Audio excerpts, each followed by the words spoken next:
Bent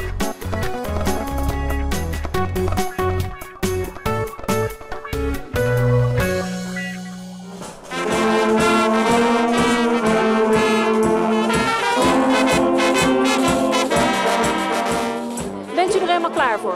Ja, ik hoop dat ik er klaar voor ben. Ik ben benieuwd. Welke tijd wilt u gaan lopen? Nou, ik heb hier 2 jaar geleden ook gelopen, het was 4:38. 4,5 zou leuk wezen, per jaar te lopen. En wat is er nou zo leuk aan om deze marathon te lopen? We kennen het parcours al. Ik woon zelf in Overslag. Dus dat is een tweelandendorpje. En dat is trainen op je trainingsparcours. Hè. Dus het is zwaar, maar leuk. Ik heb ontzettend veel zin in, maar ik vind het doodeng.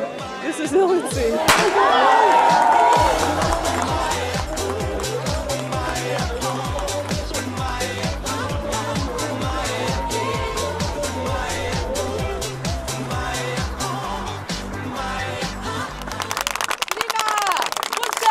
Wie komt u aanmoedigen? Het is gewoon zoon en onze dochter.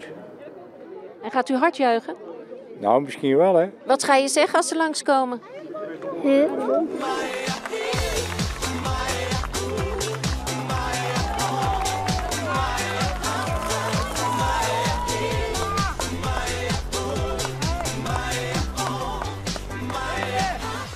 Ik doe het allemaal niet na hoor. Ik pet je af voor al die mensen. Ik zou het toch niet kunnen hoor. Meneer, hoe gaat het met de hond? Ja, met de hond gaat het goed. Ja hoor. Hallo. Liggen ze nog op schema? Ja, weet je wel. Ze liggen op schema. Jawel. Ja. Weet je wel. Ja. En ze zag er nog goed uit, hè? Ze zag er nog goed uit.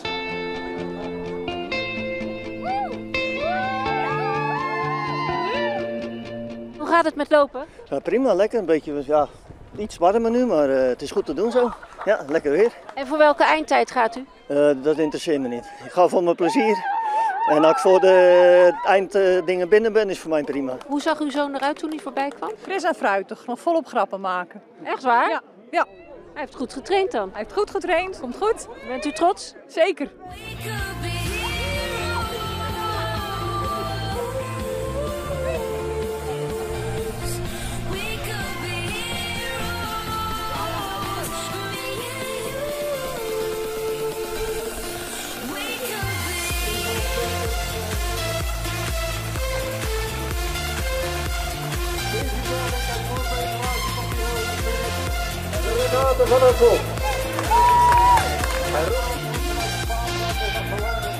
U heeft het gehaald. Ja, en dat voor mijn eerste marathon.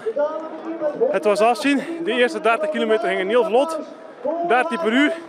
Maar daarna was het stilletjes bergaf en op het einde was het maar 10 per uur niet meer. Volgens mij bent u helemaal niet moe. Nee, ik kan nog een rondje. Maak nog eens terug. Hoe ging het? Nou, dit is mijn eerste. En Het is ook de laatste. ja, nee, dat niet. Ik wil de kustmarathon doen. Ik had me erop voorbereid. Ik dacht dat ik het zwaar zou hebben. Maar het was nog zwaarder dan ik dacht dat ik het zou hebben.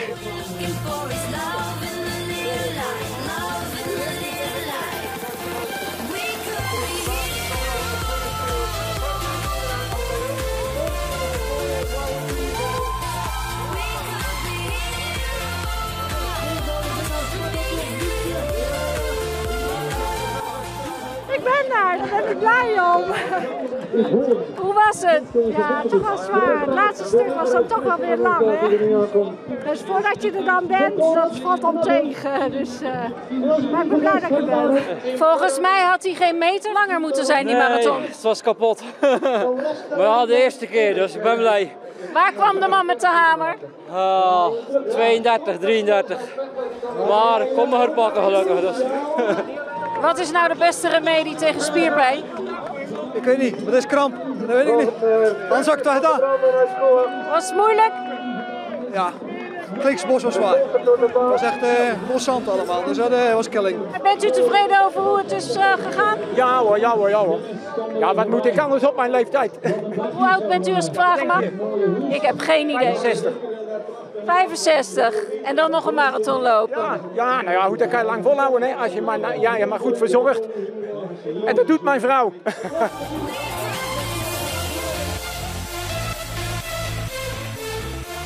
Ze heeft het gehaald. Ja, maar dat twijfelde ik niet aan. Zij loopt makkelijker dan ik loop. Op Die korte pootjes? Ja, maar ja, weet je, zij heeft dus 4, ik met 2. Ik heb ook korte pootjes. Voor Molly is het de 25e marathon. En voor u? 141. 141? 141, klopt. Waarom? Ik ben een man van uiterste, gewoon omdat het leuk is. In gesprek met jezelf gaan, dat is gewoon fantastisch. En hoeveel gaan er dan nog komen? Nog heel veel hoop ik. Ja, als de gezondheid toelaat en Molly toelaat, gaan we nog heel veel lopen. U straalt nog steeds. Ja, maar dat is ook puur genieten. Ik bedoel, je moet genieten van onderweg wat je loopt. De natuur, de omgeving, de polders, de Spaanse linies, de bossen. Echt een totale variatie. Ja, knap. Dus dat is lekker voor u. Inderdaad, ik heb er enorm van genoten. Ja. Je bent de laatste loper. Ja, dat klopt. Hoe voelt dat? Pijnlijk. Overal. Volgend jaar weer? Daar gaan we nog een keer goed over nadenken.